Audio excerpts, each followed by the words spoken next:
예, 반갑습니다. 건강불교대학 법사과 학생 여러분, 또 시국이 시국인지라 이렇게 또 화면으로 여러분을 만나게 되겠네요. 제가 강의실에서 여러분을 뵈야 자유롭게 재밌게 강의를 진행할 수 있을 텐데, 이제 방송이다 보니까 좀 약간 격식을 차려야 되는 그런 단점이 있습니다. 하여튼 저하고 이렇게 이제 한 학기 동안 대승기신론이라는 과목을 가지고 불교의 가르침에 대해서 좀 알아볼 텐데요. 이 대승기신론은 사실 굉장히 어려운 내용입니다.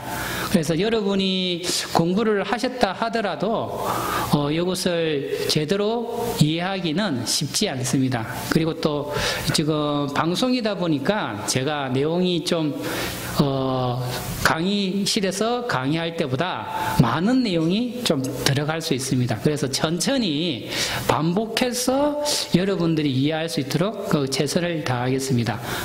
제 소개는요, 저는 목경찬이라 그러고요. 대학원 불교학과에서 전공한 것은 유식입니다. 그래서 일명 유식한 사람인데요. 유식하고 지금 대승기신론하고는 굉장히 밀접한 관계가 있습니다. 학자들 말씀에 의하면 대승기신론에 있는 내용은 열애장 사상, 불성 사상이라고 그래요. 열애장 사상하고 유시 사상이 함께 어우러져 있다라고 그렇게 하거든요. 하여튼 유식을 전공한 저로서는 또 여러분하고 이렇게 대승기신론을 통해서 우리 불자들이 요 정도는 알았으면 좋겠다는 부분만 가지고 이렇게 이야기를 할 겁니다. 너무 깊게 들어가면 사실 같이 공부하는 저도, 이끌어가는 저도 좀 힘들고, 듣는 여러분은 또 힘들고, 그렇기 때문에 그런 것은 좀 배제하고 가장 핵심적인 것만 가지고 우리가 신행생활 하는데, 앞으로 또 부처님법을 실천하는데 어떤 부분이 유익한가, 그 부분만 통해서 좀 더 핵심적으로 이야기하도록 하겠습니다. 교재는 대승기신론 입문이고요. 제가 이제 강의를 위해서 이쪽에 관문사 건강불교대학 강의를 위해서, 또 다른 쪽의 불교대학 강의를 위해서 제가 여러분과 어떻게 호흡할 수 있는가에 맞춰서 좀 약간 제가 재정리한 내용입니다. 그래서 그 앞부분은, 책 앞부분을 보면은 대승기신론을 이야기한 선제적으로 좀 요 정도는 알아야 됐다는 내용을 했고요. 그 다음에는 대승기신론의 내용을 좀 하나하나 풀이해 나갔습니다.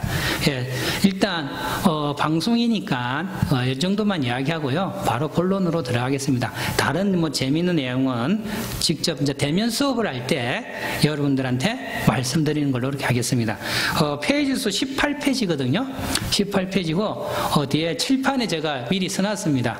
대승기신론이라고. 대승기신론. 그러니까 대승. 제가 좀 발음이 시원치 않습니다.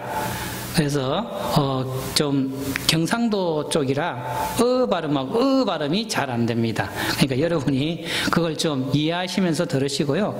발음이 힘든 부분은 제가 판스를 하면서 이렇게 하겠습니다. 그러니까 우리가 보는 책 제목이 대승기신론입니다. 그래서 이름을 일단 풀이를 해보고요. 사실 이 대승기신론에 대한 이름만 정확하게 이해해도 대승기신론에 있는 내용이, 핵심적인 내용은 알았다고 볼 수 있습니다. 특히 제일 중요한 단어가 대승입니다. 대승. 우리가 보통 대승 하면은 소승하고 대승하고 견주어서 이렇게 이야기하는데, 대승기신론의 대승 그런 의미가 아니고요. 본문상에도 그런 내용이 있지만 대승은 중생심이다. 중생의 마음이라는 내용이 있습니다. 그래서 기신론의 대승은 우리가 막연히 소승을 극복하고 일어난 불교 대승, 그런 역사적인 개념으로 받아들이지 마시고요. 우리의 마음자리를 대승이라고 생각하시면서 이제 하나하나 풀이해 가겠습니다. 그래서 우리가 책을 본다는 건 옛날 부처님이 남기셨던 경전의 말씀이나 여러 스님이 남겼던 경전의 말씀을 우리가 본다는 거는 사실 그분들의 말씀을 100% 우리가 받아들일 수는 없어요. 또 그분들도 부처님이나 여러 보살님 분들도 그분들이 깨달았던 경지를 그대로 우리들한테 전달할 수가 없어요. 그거는 차츰 제가 수업 시간에 왜 그런가를 이유를 말씀드리겠지만, 일단 언어라는 것은, 말이라는 것은 한계가 있습니다. 전체를 표현할 수가 없어요. 설사 부처님이나 여러 스님들이 그 진여를 그대로 언어로서 드러냈다 손치더라도 듣는 우리가 또 우리의 견해 속에서 또 해석하기 때문에 그 언어로서는 100%로 그 참맛을 전달할 수가 없습니다. 그러나 언어를 가지지 않고서는 전달할 수 없기에 이제 언어를 가지고 사용을 하는데, 그렇기 때문에 우리가 스님들이나 경전에 나타난 경전을 볼 때는 늘 조심스럽게 접근해야 됩니다. 이렇게도 보고 저렇게도 보고 다른 사람 이야기를 통해서 들어보고 또 상상도 해보고, 그래야만이 그 내용이 풍부해지고 또 다양한 해석 속에서 우리가 어떻게 불자로서 살아갈지 그렇게 생각할 수 있습니다. 마찬가지로 지금 대성기신론이란 그 책 제목을 풀이를 하는 겁니다. 보면 우리나라 말은 금방 말했지만 나는 역사적 사명을 두고 이 땅에 태어났다 보면 주어, 동사, 목적어에 조사가 붙다가 나는, 우리는 우리는 할 때 조사, 너이라는 조사나 등등 주어와 목적어와 스스로가 거의 명확한데 한문은 그런 조사가 붙지를 않습니다. 그래서 보면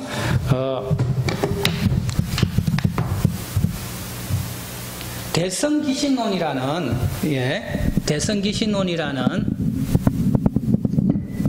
잠깐만요. 이렇게 대성기신론이라는 대성하고 그 다음에 기신하고 논인데 요까지를 돼갖고 대성과 기신을 어떻게 해석하느냐, 요것에 따라서 다양한 내용들이 드러날 수 있습니다. 그래서 보면 첫 번째는 생각하는 것은 책에 있는 내용만 맞다나 뭔가 하면은 첫 번째 19페이지 밑에서 넷째 줄 대성기신을 대성에 대한 믿음을 일으킨다, 이렇게 해석할 수 있습니다. 그러니까 대성에 대한 믿음을 일으킨다, 이렇게 해석할 수 있고요. 두 번째는 그 페이지수, 우리 교재 페이지수 20페이지 밑에서 셋째 줄 대성에서 믿음을 일으킨다.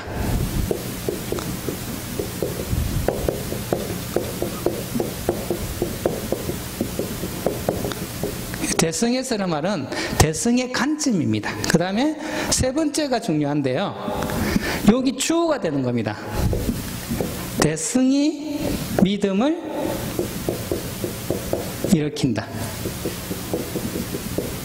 이렇게 세 번째 해석이 아니고 네 번째가 여기로 올게요.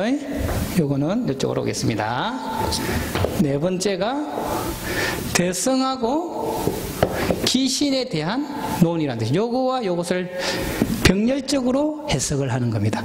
대성에 대한 논, 그 다음에 믿음을 일으키는 것에 대한 논, 이렇게 두 가지를 해석하는데 중요한 거는 요 파트하고 요 파트입니다. 요 파트. 그거보다 또 중요한 거는 세 번째입니다. 대성의 믿음을 일으킨다. 이거는 대성에 대한 믿음을 일으킨다. 요일 경우는 1번일 경우는 대성이 목적어가 됩니다.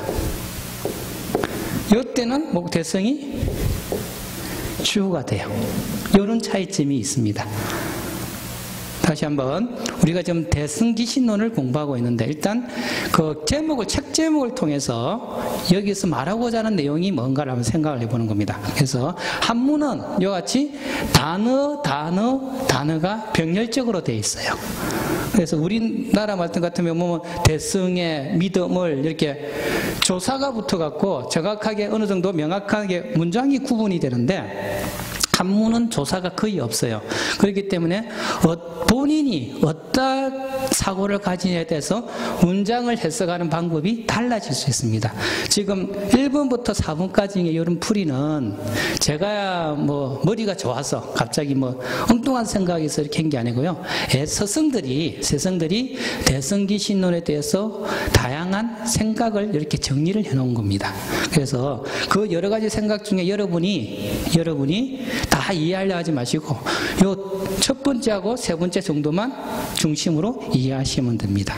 첫 번째하고 세 번째 정도만 이해하시면 됩니다. 다시 한번 하면 첫 번째는 대성에 대한 믿음을 일으키는 거고 그 다음에 세 번째에 해당되는 대성이 믿음을 일으키는 그럼 이때 대성이 뭐냐는 거죠. 대성 제가 발음이 되는지 모르겠습니다. 대성이 뭐냐는 것이 중요한 겁니다. 대성이. 그래서 보면 우리가 보면 교과서에도 있지만 나중에 보면 대성은 중생심이다 이렇게 나와요. 대성은 중생심이다. 여기 가장 중요한 핵심 포인트입니다. 그래서 우리가 보통 말하는 대성 반대, 소성 이 개념으로서 대성을 보면 안 됩니다.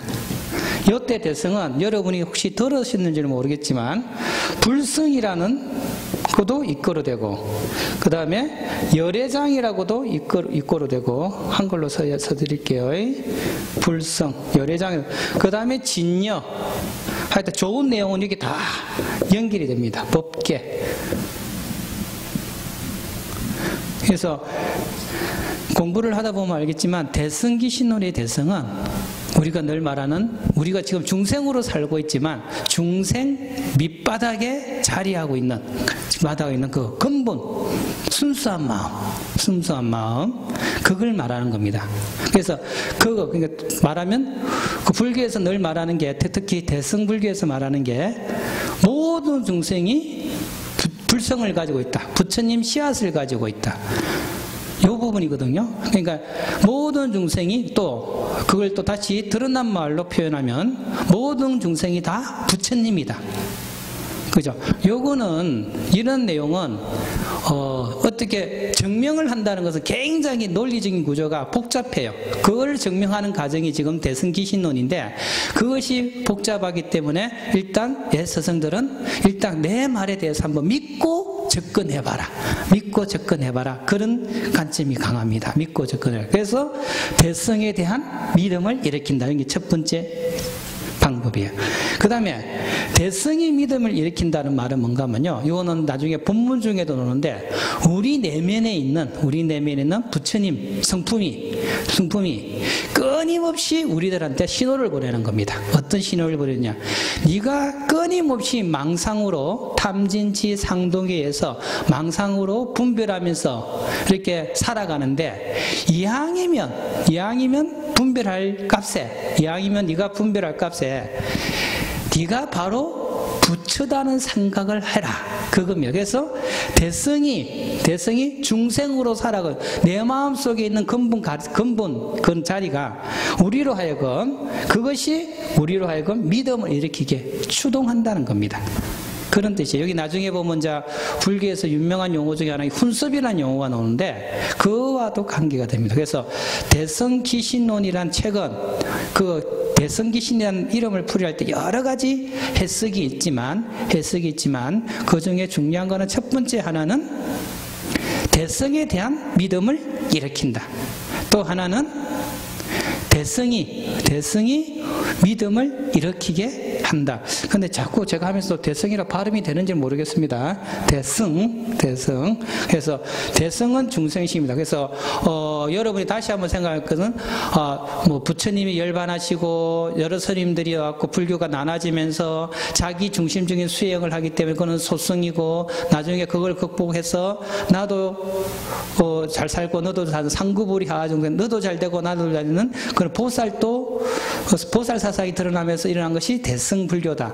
그때의 대승의 개념이 아니고 이때 대승은 바로 우리의 큰 마음이라고 생각하시면 돼요. 큰 마음, 대성을 큰 마음이라고 생각하시면 됩니다.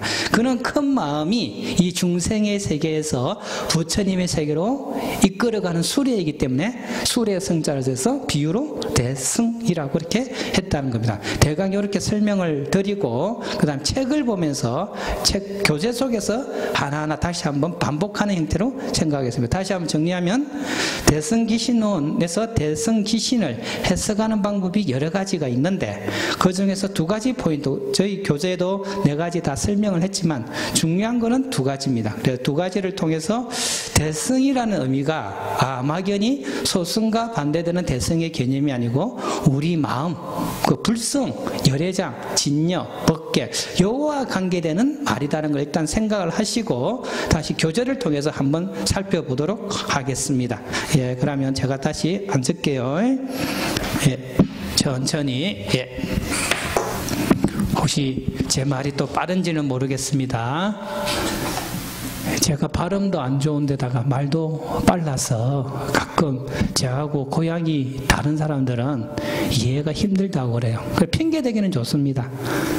어떤 핑계를 대기냐, 이해가 안 되는데 이해가 안 된다는 것보다도 선생님 말씀을 못 알아들어갖고 이해가 안 된다. 핑계대기는 좋습니다. 하여튼 보겠습니다. 19쪽 밑에서 넷째 줄, 첫째 해놨죠. 대승기신을, 대승에 대한 믿음을 일으킨다. 믿음. 이렇게 믿음에 대해서 여러 가지가 이야기가 있는데요.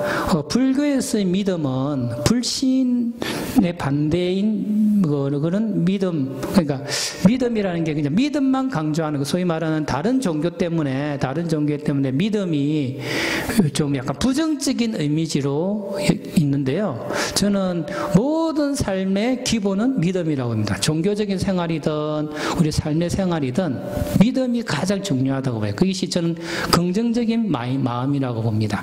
믿음이 없으면 행동이 안 나와요. 지금 여러분이 저희 강의를 듣는 것도 건강불교대학에 가면은 그 수업을 들으면 또 유튜브를 통해서 방송을 들으면 뭔가 얻을 것이 있다는 믿음이 있기 때문에 이렇게 보게 되는 거거든요.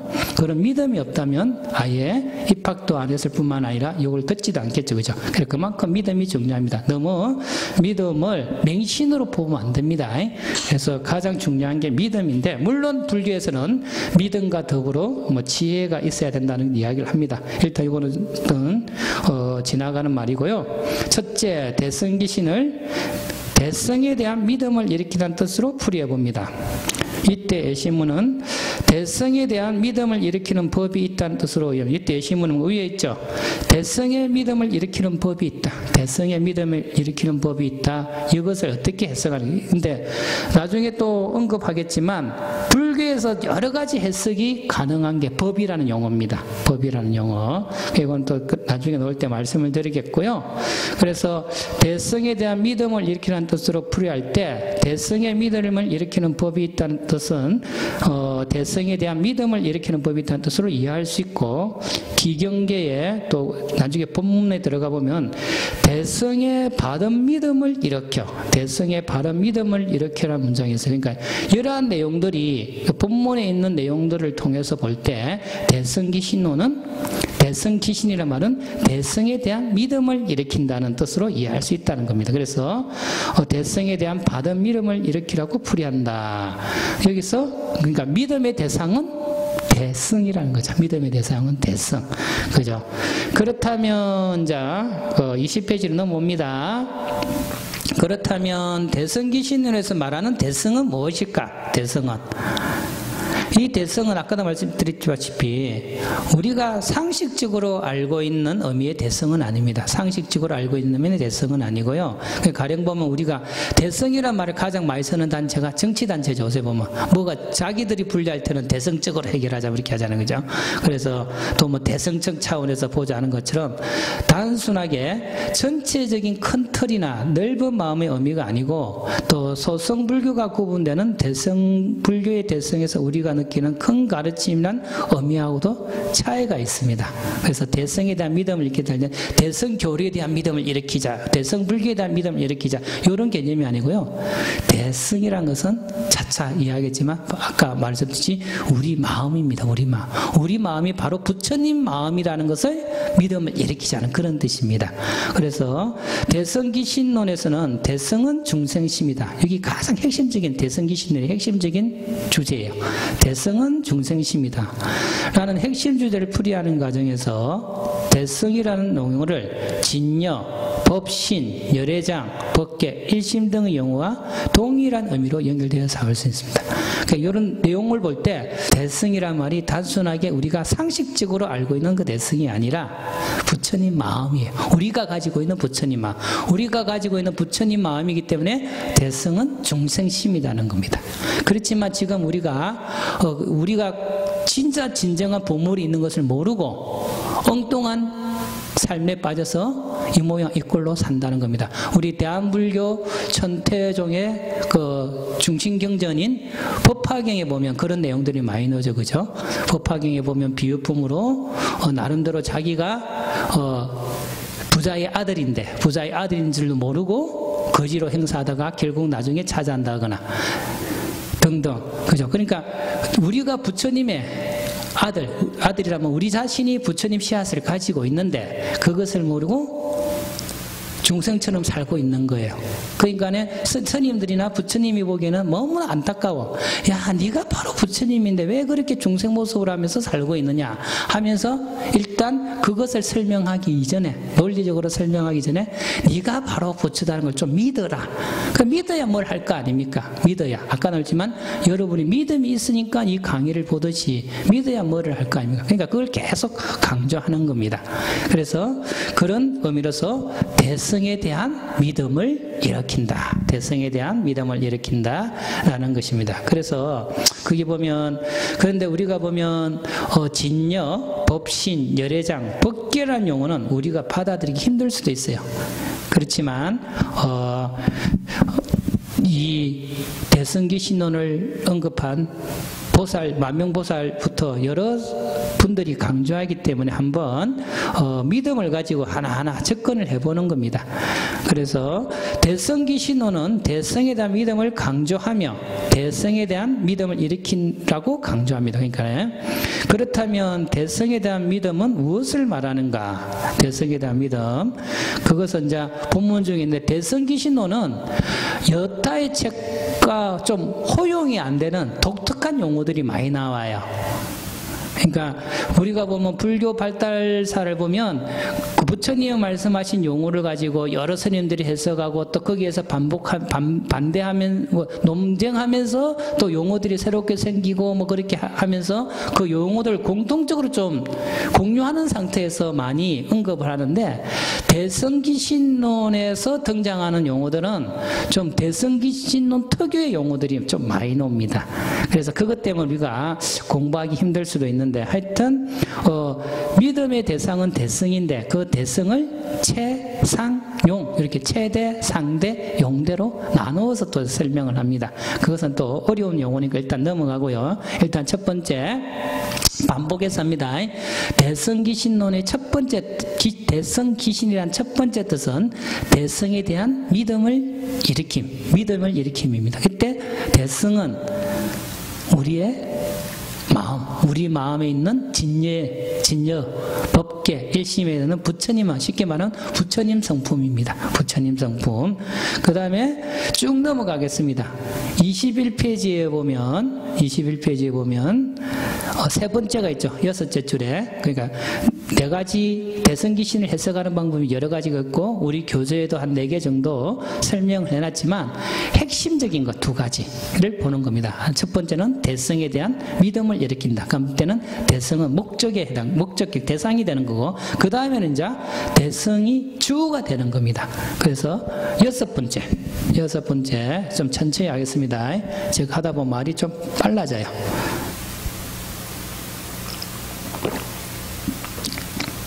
거기 보면 셋째, 여섯째, 대성기 신을, 대성이 믿음을 일으킨다는 뜻으로 풀이한다. 아까 말씀한 세 번째, 대성이 이제 주가 됩니다.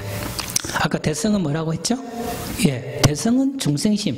그 중생심은 중생의 마음 자체가 바로 진여, 불성이 자리하고 있기 때문에 얘네들은 그냥 있는 게 아니고 끊임없이 신호를 보냅니다. 중생으로 살아가는 우리의 모습에게 신호를 보낸 겁니다. 중생의 특성은 뭔가 하면 중생. 중생이란 말은요, 무리 중자에 생명 생자예요. 생겨날 생자. 이것도 재미있습니다.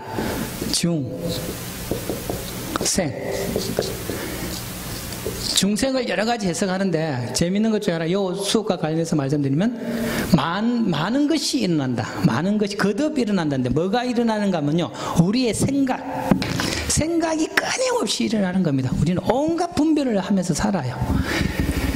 자기가 어떤 이야기를 하는지도 모르면서 생각하기도 하고요. 끊임없이 생각을 일으킵니다. 그래서 이걸 이제 불교에서는 보통 분별이라 그래요. 분별. 끊임없이 자기가 살아온 업에 의해서 끊임없이 분별하면서 삽니다. 분별하면서 살아요. 그래서 우리의 중생의 삶이란 것은 자기가 살아온 업에 의해서 분별하면서 사는데, 그 내부에 부처님 자리에서 끊임없이 신호를 보냅니다. 끊임없이 신호를, 어떤 신호를 보내냐? 네가 바로 부처님이다. 이런 신호를 보낸다는 거예요. 네가 바로 부처님이라는 걸 좀 믿어라. 그래서 내부에서 계속 신호를 보내요. 이와 관계된 내용이 대성이 믿음을 일으킨다는 거예요. 대성이 믿음을 일으킨다. 나중에 이제 점점 본문에서 나오겠지만요, 우리가 수행을 통해서 부처님 세계에 들어가는 것은, 부처님의 깨달음과 같게 된다는 것은요, 안에서 나의 본 마음에서 신호를 주고, 그리고 바깥에 여러 훌륭한 선지식, 훌륭한 스승일 수도 있고 같이 공부하는 도반일 수도 있고, 그 주위 여건에서 맞아야 우리가 부처님 세계로 나아갈 수 있습니다. 안에서만 신호를 준다고 되는 것도 아니고요, 밖에서 도와준다고 되는 게 아닙니다. 줄탁동치라고 안팎으로 딱 맞아 떨어져야 우리가 부처님 길로 나아갈 수 있습니다. 그래서 지금은 안에서 신호를 주는 것이 바로 대성이 믿음을 일으킨다는 겁니다. 제가 왜 이 길을 계속 반복하는가 하면요, 대성이라는 개념이 우리의 불성이라는 겁니다. 그걸 강조하기 위해서 이렇게 계속 하는 겁니다. 그래서 보겠습니다. 신에서 대성은 주가 되고, 기는 동사가 되고, 신은 목적어가 되는 겁니다. 그래서 아까 말씀드렸다시피 대성이 믿음을 일으킨다. 그래서 본문 첫 문장에서 법은 일심법으로 대성을 말하는데, 그 오뇨 스님이나 또 그 대석이 신는 본문에 보면 또 대성은 뭐냐? 일심이라고 나와요. 일심법, 열애작, 이거는 계속 나오는데, 중생심, 그죠? 일심이 대성이기 때문이고요. 따라서 대성의 믿음을 일으키는 대성법이 있다, 또는 대성법이 있어 대성의 믿음을 일으킨다가 되는데, 그러면 대성이 어떻게 우리의 믿음을 일으키느냐? 대성이 어떻게 우리의 믿음을 일으키느냐? 본문 중에 보면 정법, 훈수 부분이 있어요. 거기에 보면 진여는 아까 했지만 참되고 그대로의 모습, 우리 진여, 보통 진리라고 이야기하잖아요. 근데 진리라고는 약간 좀 그 개념이 달라요, 진여는. 근데 이제 우리가 쉽게 일상어로 진리라고 그러는데, 진여는 참되고 늘 똑같다는 거야. 그래서 그 우리의 마음을, 부처님의 우리의 마음을, 또 그 우리의 마음이 펼쳐진 세계를 또 진여라고 하거든요. 그래서 우리의 마음인 불성, 진여는 힘이 있기 때문에 중생으로 하여금 생사의 괴로움을 싫어하고 열반을 즐겨 구하여 스스로 자기 몸에 진여법이 있는 줄을 믿어 발심하여 수행하게 한다. 이거 본문에 있는 내용을 말합니다. 다시 한번 보면 진여는 뭔가 힘이 있어요. 우리들한테 작용할 수 있는 힘이 없어. 중생으로 살아가는 우리한테 작용한 힘이 있습니다. 그래서 중생으로 하여금 생사의 괴로움을 싫어하고 열반을 즐겨 구하여 자기 몸에, 우리 안에 진여법이 있음을 믿어 발심하여 수행하게 한다. 이런 내용이거든요. 그러니까 아까도 말했지만 중생은 생각이 거듭 일어나는 중생이에요. 생각이 거듭 일어나는데 우리 스님들이 늘 그러잖아요. 분별하지 마라, 생각을 내려놔라, 생각을 내라. 그래도 생각을 끊임없이 일어납니다. 그러니까 안에서 진여가 그렇게 하는 거예요. 그래, 니 그렇게 열심히 생각하는데 이왕 생각하고 분별할 거 생사의 괴로움은 싫어하고 열반의 즐거움을 좋아해라. 그러면 생사의 괴로움을 슬려하고 열반의 즐거움을 좋아하니까 뭔가 액션이 나올 거 아닙니까? 그러니까 그렇게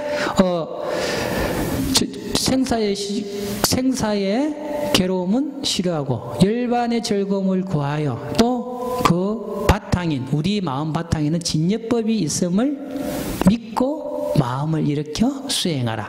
이것이 내부에서 끊임없이 이야기한다는 겁니다.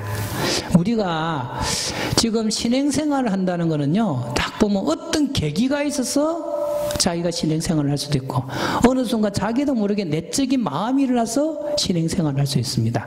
그런데 딱 보면 어느 것이 먼저냐 있을 수는 있지만 두 개가 동시에 작용하는 거죠. 어떤 계기가 있을 때는 자기를 반추하면서 신행생활로 나아갈 수 있고 또 안에서 뭔가 마음에서 일어났을 때 주의 도반에 의해서 이런 게 관문사나 여러 절을 소개해줘 갖고 우리가 신행생활을 할 수 있는 겁니다. 그래서 안팎이 다 동시에 일어나는 건데 지금 말은 안에서 지금 우리로 하여금 믿음을 일으키게 한다는 거죠. 그 안에서라는 것은 우리가 본래 가지고 있는 마음. 뭐 쉽게 생각하면 이렇게 이제 일상적인 용어로 생각하면 양심의 소리 하듯이 우리 마음에 있는 불성의 소리 이렇게 생각하시면 됩니다. 그래서 일심인 진여법은 내면에서 끊임없이 신호를 보입니다. 뭐라고 신호를 보이느냐? 이양 분별을 하려면 우리는 중생은 늘 분별하면서 산다고 그랬죠. 이양 분별을 하려면 생사의 괴로움을 싫어하고 열반의 즐거움을 좋아하라. 그리고 너 안에 진여가 있다고 믿고 발심하여 수행하라. 옛날에 드라마 보면 네 안에 내 있다 이거 그랬죠. 그거 마찬가지입니다. 진여가 우리한테 그 말 하는 거예요. 너 안에 내가 있다. 우리 중생들 마음 안에 진여가 있다는 겁니다. 이걸 믿으라는 거예요. 믿음이 있어야 그 다음에 액션이 취하고 물론 믿음에는 우리는 끊임없이 불교에서는 특히 스님들이 믿음과 의심을 같이 이야기합니다. 왜? 믿는다고 해서 무조건 받아들이면 엉뚱한 데 가거든요. 그래서 믿음과 함께 그것이 무슨 말이냐 하면서 의심을 같이 이야기합니다. 이거는 이제 정리하고 제가 여러분이 우리 신행사에 도움이 되기 위해서 한번 말씀을 드리겠습니다. 그래서 일단 이제 두 가지로 정리했습니다. 정리하고 이제 말씀을 드릴게요. 믿음에 대해서 한번 언급하고 넘어가겠습니다. 대성귀신론에서 지금 대성과 귀신을 어떻게 대성귀신이라는 말을 어떻게 풀이할 것인가 몇 가지가 있는데 그때 첫 번째 하나가 대성에 대한 믿음을 일으킨다. 대성에 대한 믿음을 일으킨다. 두 번째는 대성이 믿음을 일으키게 한다요. 이때 첫 번째나 저 말한 그 세 번째 그러니까 우리 교과서로 말한 겁니다. 첫 번째는 대성에 대한 믿음을 일으킨다. 세 번째는 대성이 믿음을 일으킨다. 이 두 개만 지금 이야기하는 거예요. 그래서 이 둘 다 대성이란 말은 소성과 반대되는 대성이 아니고 우리 마음에 있는 진여, 불성을 말합니다. 이렇게 이제 생각을 하시고요. 이 내용에 대해서 이제 대성기 신론에서는 거의 반 이상을 설명을 하고 있어요. 그래서 만약에 대성기신이라는 책 제목만 정확하게 이해한다 그래도 대성기신론에 있는 반 이상의 내용을 우리가 먼저 알고 있는 것이 되겠죠. 그래서 이제 이렇게 됐으니까 대성기신론 내용에도 믿음이란 내용이 나오는데 믿음이란 내용에서 잠깐 설명을 하고 갈게요. 우리는 과학이라는 세상에 과학을 굉장히 이야기하는 세상에 살고 있습니다. 그런데 저는 개인적으로 과학을 너무 맹신하는 게 아닌가 오히려 종교보다는 그런 사고를 가지고 있는 사람입니다. 여러분이 아시는 분도 있겠지만 제가 원래 불교 공부하기 전에는 화학을 공부했습니다. 이과생이에요. 과학도였죠. 과학도에서 이제 뭐 문과로 왔습니다. 제가 농담삼아 전과 1범이라고 그러는데 그 정도로 제가 과학을 모르는 무예한은 아니에요. 그렇기 때문에 제가 말씀을 드리는 것은 우리는 알게 모르게 과학이라는 맹신에서 살고 있습니다. 과학이라고 하면은 뭐든지 절대적인 진리를 살고 있는데 그건 조심해야 돼요. 왜냐하면 과학이란, 지금 우리가 알고 있는 과학이라는 것은 조건 지어진 상태에서 지금 나온 결과물이거든요. 조건이 달라지면 달라져요. 상대적인 진리일 수밖에 없습니다. 그렇기 때문에 늘 이제 조심해야 되는데, 우리가 믿음이라고 그러면 워낙 과학적인, 그런 과학적인 사고에 살고 보니까 믿음이라 그러면 뭔가 뜬구름 잡는 걸로 생각을 하는데 절대 그렇게 생각하시면 안 됩니다. 아까 알지만 믿음은 긍정적인 마음이에요. 믿으니까 이렇게 오고 믿으니까 강의를 하는데 그것이 중요한데, 그런데 스님들은 혹시 그 믿음이 엉뚱한 데로 갈까봐 안전장치를 이야기하죠. 안전장치. 그게 뭐냐면 바로 지혜. 믿음과 지혜를 같이 가져야 한다는 거나, 또 믿음과 큰 의심. 스님들이 수행할 때 세 가지 마음이 있습니다. 하나는 큰 신심, 대신심이라고 해요. 그 다음에 큰 의심, 그 다음에 대분심, 여기 있는데, 믿음과 관련돼서 이야기하면 아까 믿음과 지혜 부분만 말씀을 드리겠습니다. 스님들이나 경전에 뭐라고 있는가 하면 믿음은 있는데 지혜가 없으면 어리석음을 키운다는 거예요. 어리석음을. 믿음은 있는데 지혜가 없으면 어리석음을 키운다. 그죠? 그런 건 느껴보실죠? 믿습니까? 믿습니다. 뭐 이렇게 하다 보면 엉뚱한데 뭐 가게 되고, 특히 요새 시국에 보면, 와, 참, 왜 저렇게 사람들이 행동하지 않은 그런 이해 못할 일이 생깁니다. 그거는 정신적인 세계에서 충분히 일어날 수 있는 일입니다. 그래서 믿음을 너무 강조하다 보면 어리석음만 너무 커져요. 반대로 아는 거는 많아. 여태 지혜는 아는 걸로 하겠습니다. 반야가 아니고 아는 거는 많은데 지혜는 있는데 믿음이 없어요. 그러면 어떻게 되는가? 지가 잘난 줄 알아요. 그래서 사견, 그릇된 견해만 자꾸 키웁니다. 헛똑똑이가 많이 생겨버린다. 그래서 옛날 스님들은 믿음과 지혜는 같이 가야 된다. 같이 가야 된다. 이렇게 말씀을 하시고요. 제가 이제 여러분들한테 말씀드릴 때는 뭔가 하면, 우리가 보면 공부를 할 때는 자기의 상식을 끊임없이 내려놓아야 돼요. 자기가 알고 있는 게 너무 많으면 딴 사람 이야기가 안 들리거든요. 그래서 상식을 끊임없이 내려놓아야 되는데, 그렇다고 해서 무조건 내려놓으면 안 돼요. 예, 여기 뭐 상식을 무조건 내려놓는다면 믿음 부분이 너무 커져버린 거예요. 그러면 우리는 정신적인 세계를 공부하는 사람들이기 때문에 진짜 잘못된 지도자라, 스승을 만나게 되면은 진짜 그분이 어디로 이끄는지 모르고 따라가게 돼 있거든요. 그리고 우리가 배웠던 이 가르침도 늘 자기 상식 수준에서 다시 한번 고민해 봐야 돼요. 그래서 그런 부분들이 있습니다. 그래서 지혜와 믿음은 같이 가야 되고요. 아까 말했지만 또 아까는 스님들은 우리가 수행할 때 세 가지 마음이 있어야 된다 그러거든요. 하나는 큰 믿음, 하나는 큰 의심, 하나는 큰 분심. 그러니까 믿음에 대한 거고요. 하나는 의심에 대한 거고, 하나는 나도 할 수 있다는 게 이제 분심인데, 저는 두 가지 아까 말한 큰 믿음과 큰 의심에 대해서 이렇게 말씀을 드리겠습니다. 아까 말씀드린 상식하고 관계되는 건데요. 큰 믿음, 큰 의심은 뭔가 하면은, 가령 우리 대한불교 천태종의 소외경전인 법화경 중에 간세보살 법무품이 있습니다. 간세보살 법무품이 있어요. 간세보살 법무품에 보면은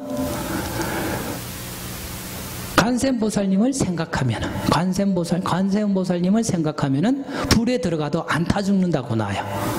관세음보살님을 생각하면 불에 들어가도 안 타 죽는다. 믿습니까? 여기에서 이제 우리가 좀 약간 생각해 볼 게 생기는 거예요. 그래서 가령 경전 그대로 믿는다라고 해갖고 여러분이 만약에 촛불을 켜놓고 손가락을 불 속에 쥐어놓고 간센보살 해주십시오. 손가락 타요 안 타요? 무슨 말인지 아시겠죠? 분명히 경전에 보면 관세음보살님을 생각하면 불에 들어가도 안 타 죽는다 그러는데, 여러분이 초를 켜놓고 손가락을 촛불 속에 집어넣어갖고 간세음보살 하면 손가락이 타요 안 타요? 타는 사람은 믿음이 부족한 사람들이에요. 믿음이 부족한 사람. 말이 돼요, 안 돼요? 우리의 상식으로 볼 때 말이 안 되죠. 그런데 경전에서 보면 관세음보살님을 생각하면 안타 죽는데요. 그럼 잘 생각해 보십시오.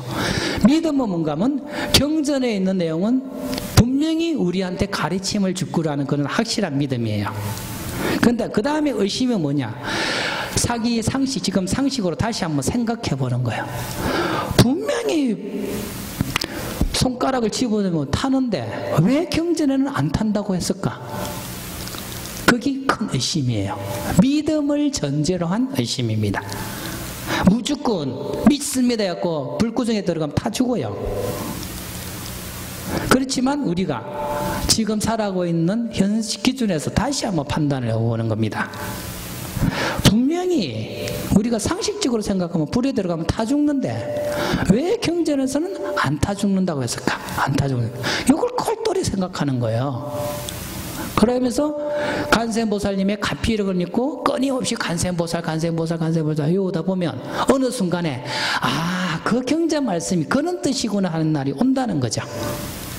저는 그래서 큰 믿음과 큰 의심이 같이 간다는 스승들의 말씀을 그렇게 이해합니다.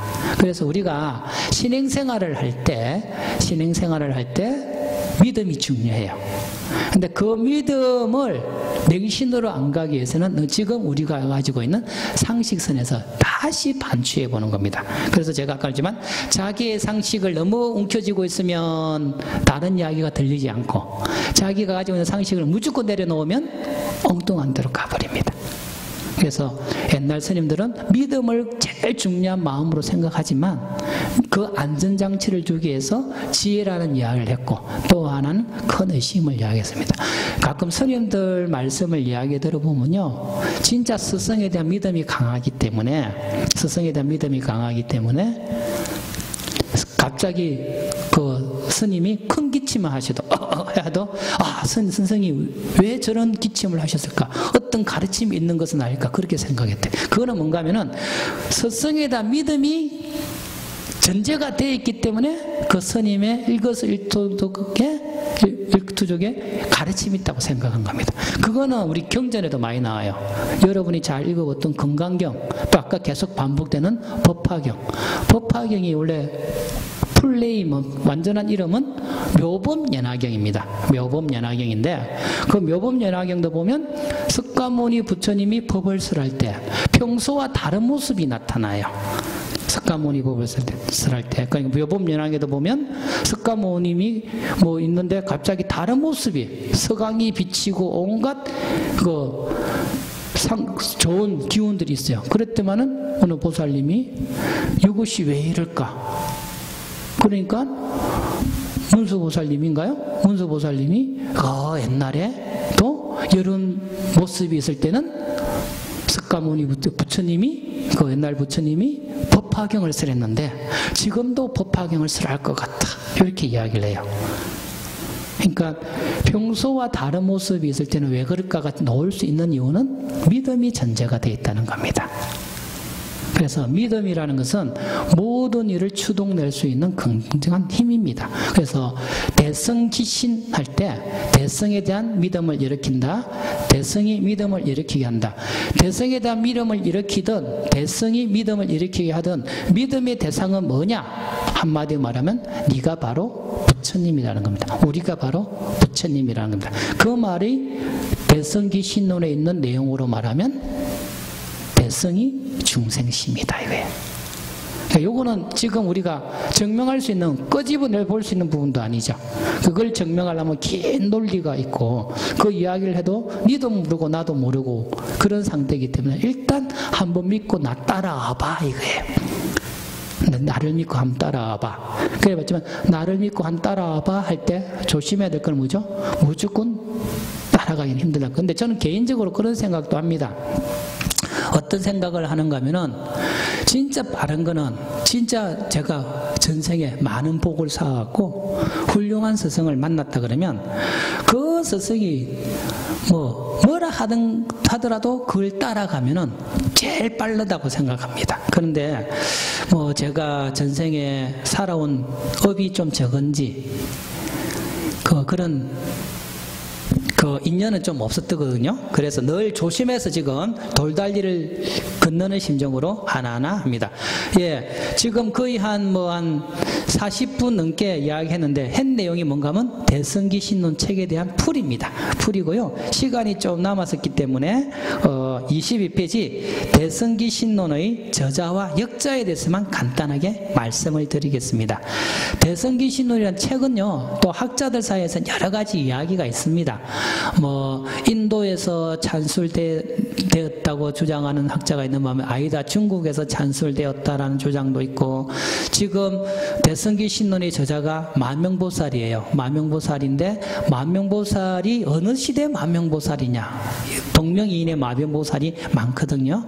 이런 내용 저런 내용 있고, 그 다음에 우리가 보는 대성기 신론에 대한 한역본도 두 종류고요. 지금 오늘날에서 많은 책이 또 한글로 번역되어 있고요.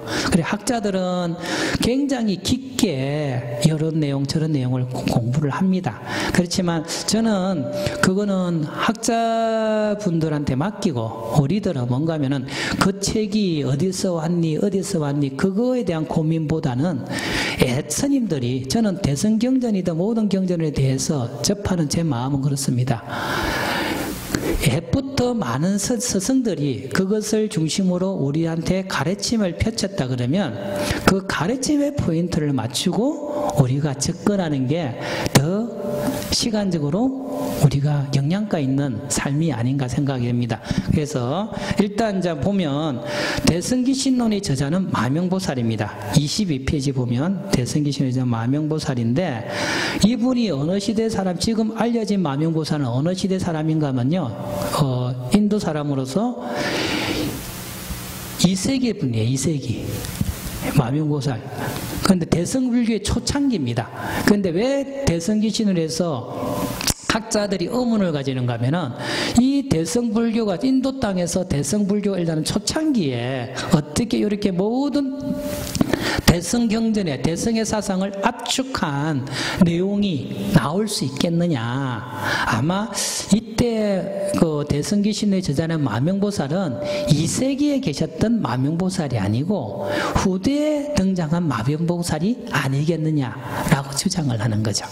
거기서 이제 한 걸음 더 나아가서 그 번역했던 용어나 보면 이것은 인도에서 됐다기보다는 중국에서 또 대성 사상을 정리한 논서가 아닌가라고 생각을 한 학자가 있다는 거죠.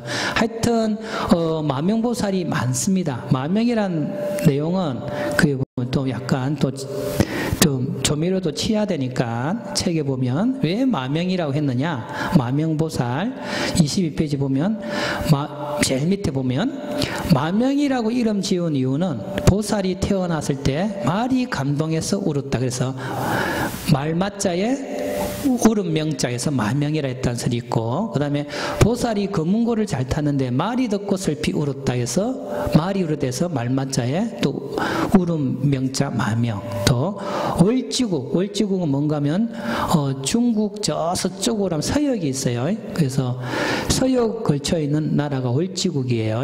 거세만 그 파미르 공원에 걸쳐 있는 나라가 월지국입니다.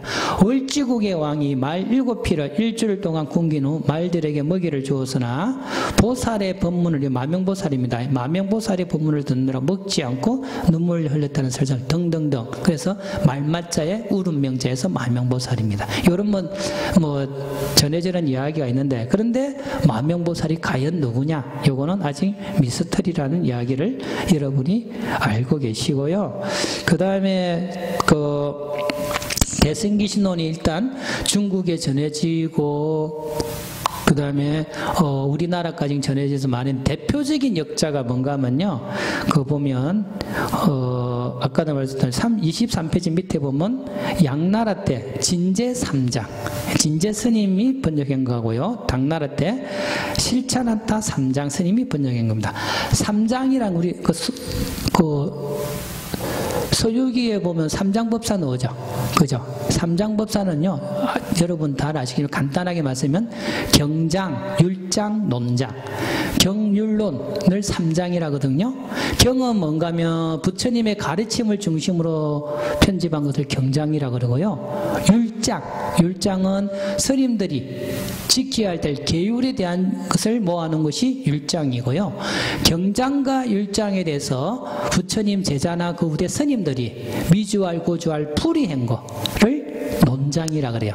우리가 지금 보고 있는 대승기신론은 논장에 해당돼요. 그래서 경장, 율장, 농장에 박식하신 스님을 삼장법사라 그럽니다. 삼장법사.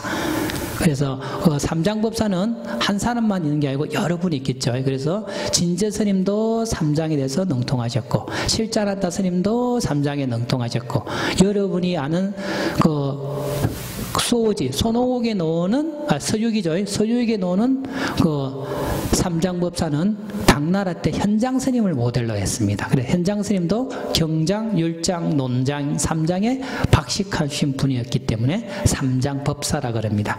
그래서 하여튼 대승기신론을 한문으로 번역하신 분이 양나라 때 진제 삼장하고 그 다음에 당나라 때 실찬한타 삼장 스님이 계십니다. 우리가 주로 보는 거는 진제 스님의 삼장이에요. 근데 진제 스님은 유식학적으로도 대단하신 분이었고요. 진짜 외국에서 오신 분인데 중국에 와서 고생을 참 많이 하셨어요. 그 고생한 그 결과로 우리가 이렇게 이제 그분이 고생한 결과로 이렇게 다양한 공부를 하고 있는데, 늘 보면 우리는 지나간 스님들에게서 존경하는 마음과 고마운 마음을 늘 표현해야 되겠죠. 하여튼 진제 스님과 실찬한타 스님이 있구나. 그리고 진제 스님은 특히 중국의 4대 역경가 중에 한 분입니다. 역경가 중에 한 분입니다. 그래서 진제 스님은 한번 기억에 두었다가 좀 다음에 또 듣게 되면 좋겠습니다. 그 다음에 이제 우리나라 스님 보면 우리나라 스님들 이야기했죠. 24페이지 밑에서 7절부터 잠깐 보겠습니다. 보면 한편 대승기신론을 풀이한 주석수는 오늘날까지 불교 경전과 논서 가운데 가장 많은 숫자를 차지한다. 불교사에서 대승기신론의 위상을 짐작할 수 있는 부분인데, 특히 대승기신론의 3대 주석수로는 중국의 해원스님의 대승기신론 의서, 오녀스님의 대승기신론서 또는 대승기신론 별기, 중국 법장스님의 대승기신론 의기가 있는데, 중요한 거는 3대 주석수 모두 진제 삼작의 구역에 대한 주석서이고, 특히 지금 우리가 보고 있는 것은 오녀스님의 주석서를 가지고 보는데요. 오녀스님의 대승기신론소, 대승기신론 별기는 해동소라 그래갖고 중국뿐만 아니라 일본에서도 굉장히 유명한 책입니다. 그래서 우리 공부하시는 분들이 오녀스님의 그런 명망에 워낙 익숙해 있어갖고 대승기신론을 지은 사람이 오녀스님이라고 잘못 알고 있는 분이 많은데요. 오녀스님은 대승기신론을 지은 게 아니고 만명보살에 선 대승기신론에 대한 풀이집을 썼어요. 그 풀이집이 워낙 뛰어나니까 그 유명세에 의해서 우리가 그렇게 좀 잘못 알고 있는 분도 있습니다. 다시 한번 대승기신론은 인도에 있는 만명보살에서 썼고, 그것이 중국으로 진제 스님에 의해서 번역이 된 것을 지금 오녀 스님을 비롯한 여러 스님들이 편집을 하였고 풀이를 하였고, 그걸 가지고 지금 우리가 공부를 하고 있다는 것을 밝히면서 좀 첫 번째 수업을 마치도록 하겠습니다. 잠시 후에 다시 뵙겠습니다.